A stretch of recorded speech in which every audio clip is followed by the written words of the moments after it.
morning guys. Padulong din nagtrabaho na karon no. So 5:40 na sa oras 1 palit na may padulong og trabaho niya kaya naudtuan mig mata.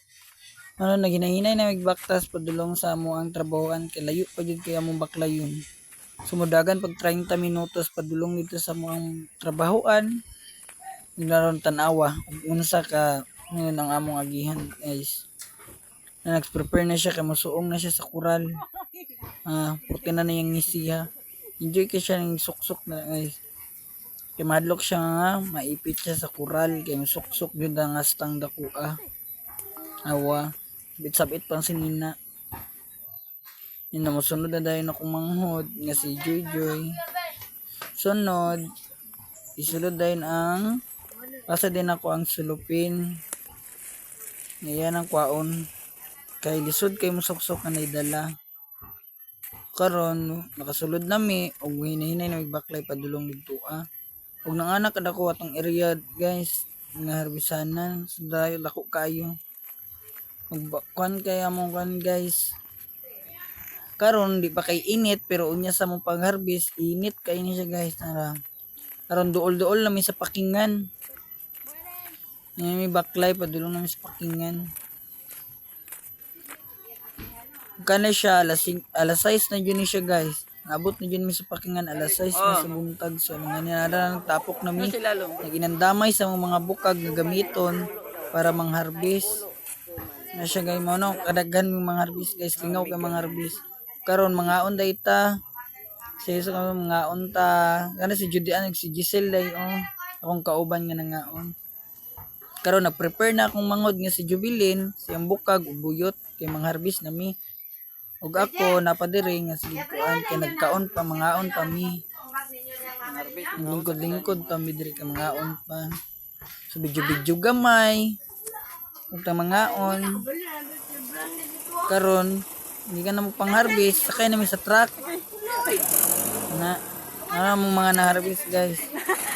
Ngayon sa truck padulong pa uli na mi ana padulong pakingan kay mag-classify na. Sana mong lingawan guys, sige mi katawad diri sige gayaga. Ug nang anak kadaghan among nakuha na harvest karon guys. Manawa nang nasa bukag. Sa kadaghan guys. Ug dili ra na mao napay. Gunda.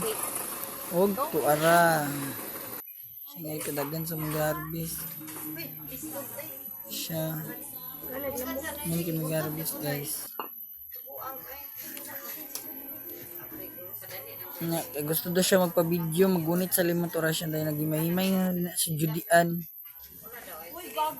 Karon namili ko diri og rides kay ilahi man ning good og rides pero parehas ra presyo. Pero kailangan na ilahi kay lahi man ang kuan sa good dito sa deliveran. Kung wala ko ning yelo-yelo, karon mo na ni siya guys ang amo ang nasaking.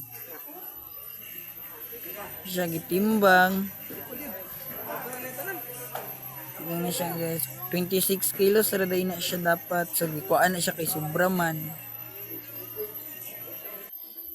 nila 40 pa niyang kuha guys so kailangan kuan tama na para 26 kilos na siya guys nga among ikuan karon sugod na sila nagtahi na si Giselle ug si Judian diri kay para mahuman na ni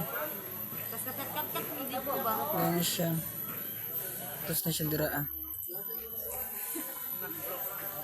last na nilang ginawa guys yung samtang nagkuan bugkot sa kanang ay nagtahi sa mo ang giharvest tapos gidnisi si Judian ay guys ano na siya pagtahi pero pauman na siya sa isa balinay na po na sila sa kuan next na sa ako nga ilang tahion pagkauman ana tara na ang anak kadagan guys ang naputos na namo nga na harvest guys ano na siya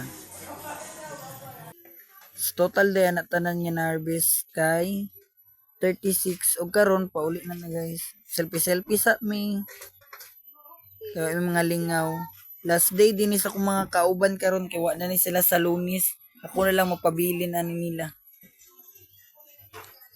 Bye bye guys, I miss you. Dugay-dugay na pod bago ta magkauban ninyong selfie-selfie sa takay para may nalang na may remembrance ta diri sa Lemon Group nato. Karon pauli nami. Bye.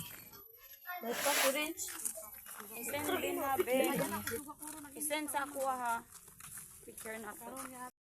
Don't forget to subscribe my YouTube channel, Marvin De Los Santos-E1.